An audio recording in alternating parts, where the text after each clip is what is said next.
సంవత్సరాల తరబడి ఎన్ని మందులు వాడినా మీ మోకాల నొప్పులు తగ్గట్లేదా? ప్రాణ పెయిన్ క్లినిక్ లో అత్యాధునిక చికిత్స. నమస్తే రమగారు. నమస్తే జయ. పూజలు నోములు చేసుకున్నప్పుడు ఏకభుక్తం భూసైనం అని చెప్తూ ఉంటారు. మీరు కూడా చాలా సార్లు మీ నోట కూడా విన్నా. అయితే సంసారంలో ఉండేవాళ్ళు అది ఎంతవరకు పాటించగలుగుతారు? నిజంగా అలా పాటించాల్సిందేనా? అసలు ఈ మాట ఎందుకు వచ్చిందండి? ఈ బ్రహ్మచర్య నియమం అంటే ఒక పొద్దు అంటే ఎవరైనా చేయగలుగుతారు అనుకోండి. రాత్రిపూట ఉపవాసం అంటే ఇప్పుడు శనివారాలు అవి నియమం పెట్టుకుంటారు. పగలు మామూలుగా భోజనం చేస్తారు, రాత్రి ఒక పొద్దు ఉంటారు. సాధారణంగా ఉపవాసం అంటే భగవంతుని సమీపంలో ఉపవసించటం, భగవంతునికి సమీపంగా ఉండటం. అంటే అన్నం మానేసి టిఫిన్ తినటం ఒకటే కాదు. మనం ఏ రోజు ఉపవాసం ఉంటామో ఆ రోజు ఉదయం తల స్నానం చేయటం తప్పకుండా, భగవదర్చన ఏ దేవుడి కోసం మనం చేసుకుంటున్నామో ఆ దేవ సంబంధమైన పూజా విధానం ఏదో సలపటం, ఆ దేవ సంబంధమైన దేవాలయానికి వెళ్ళటం, ఆయన కోసం రాత్రి భోజనం మానేయటం. అంటే భగవద్ ధ్యానంలో ఉండవలసింది, అన్యధ్యాస ఉండకూడదు అని అంతర్లీనంగా ఉన్నది కదా, అండర్ కరెంట్ అదంతే. ఇతరత్రా ధ్యాస అంటే ఆహారం శరీరానికి అవసరమైన ఒక విషయాన్ని మనం ఇవ్వనప్పుడు సౌఖ్యాన్ని కూడా ఇవ్వకూడదు. ఓహో.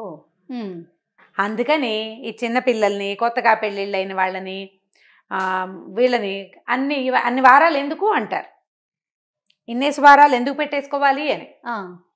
కార్తీక మాసంలో కార్తీక వ్రతస్థులు అని ప్రత్యేకంగా చెప్పబడింది. వ్రతం తీసుకునే వాళ్ళకి నెలంతా నియమం, లేని వాళ్ళకి ఎన్నిసార్లు కార్తీక పురాణంలో చెప్తారో జయ. కనీసం 4 సోమవారాలు, కనీసం 2 ఏకాదశులు, కనీసం పౌర్ణమి నాడు ఒక్కనాడైనా చెయ్యి, ఒక్కనాడైనా నువ్వు నియమం పెట్టుకో అని. నెలంతా నియమం పెట్టుకున్నారనుకుందాం. ఒక నెల మొత్తం నియమము అంటే నెల రోజులు ఇవన్నీ పాటించవలసిందే కదా. అవును అవును. మరి సంసారాలకి అది కుదురుతుంది? కుదరదు. భగవత్ సంబంధమైన వ్యవహారాలతో పాటు మనం సంసారపు సంబంధమైన ఇందులో ఉన్నప్పుడు ఇక మనం చేయవలసిన కర్మలు ఆచరించవలసిందే కదా. భర్తలనో లేదా భార్యలనో ఇబ్బంది పెట్టకూడదు. వాళ్ళని డిస్సాటిస్ఫై చేసి నువ్వు పూజ చేసిన ఫలితం ఉండదని కూడా చెప్తున్నారు, అది చెప్తారు అందులో. మన జీవిత భాగస్వామిని డిస్సాటిస్ఫై చేయకూడదు. అందుకని కార్తీక వ్రతస్థులు ప్రత్యేకంగా ఇళ్లల్లో ఉండకుండా ఏదైనా ఊరెళ్ళి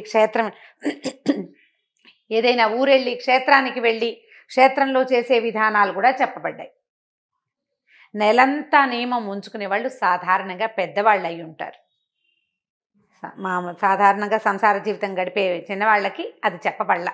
ఈ బంధాలకు కొంచెం దూరంగా ఉన్నవాళ్ళు కొంత ఆ వయసు రీత్యా వాళ్ళు కొంచెం పలచబడుతుంది వ్యవహారాలన్నీ కూడా, అప్పుడు చేసుకోవచ్చు.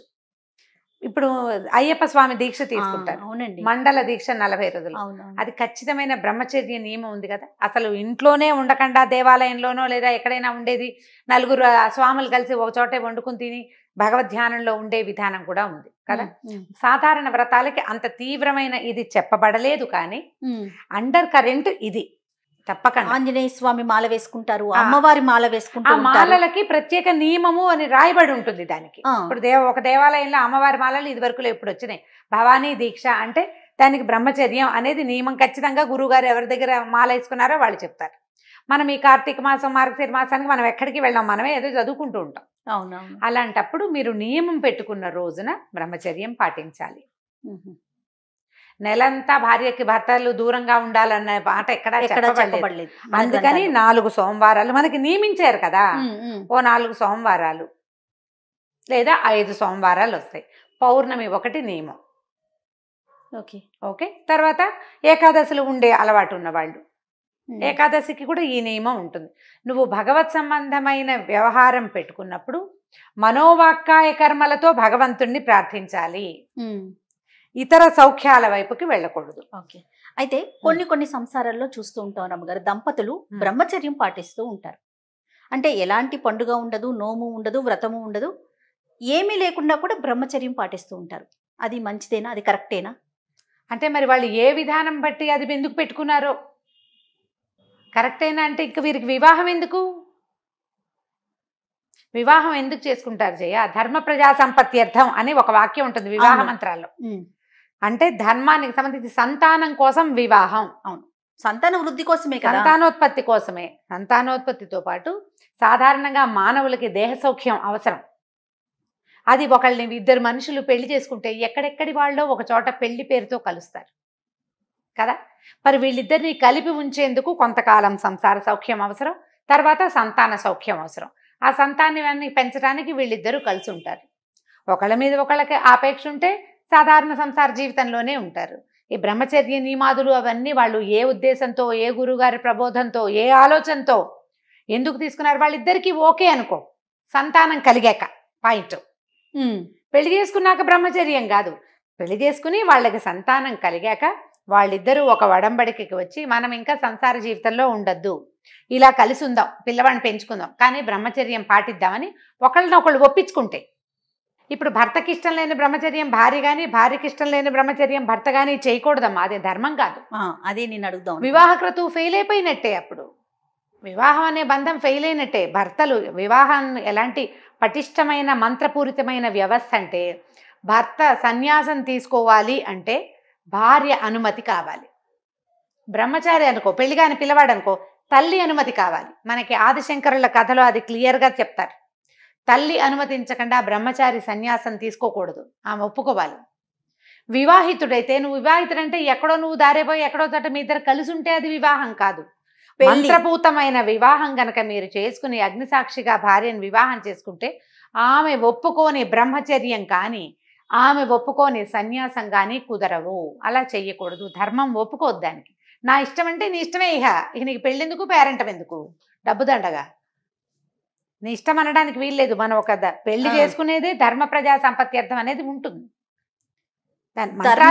మన సంతానాన్ని ఉత్పత్తి చేసుకోవడం కోసం, మన సంసారాన్ని ముందుకు తీసుకెళ్ళటం కోసం, వంశానుక్రమణిక ముందుకు పెంచడం కోసం, వంశపు వరస పెరగాలి ముందుకి. మన శాస్త్రాల ప్రకారం ఇది తప్పు అని చెప్పడం జరిగిందా రమ్మగారు? తప్పు, బ్రహ్మచర్యం పనికిరాదు, ఆమె ఒప్పుకోవాలి. ఇప్పుడు ఈయన భవానీ మాల వేసుకోవడానికి కూడా భార్యలు ఒప్పుకోవాలి జయ.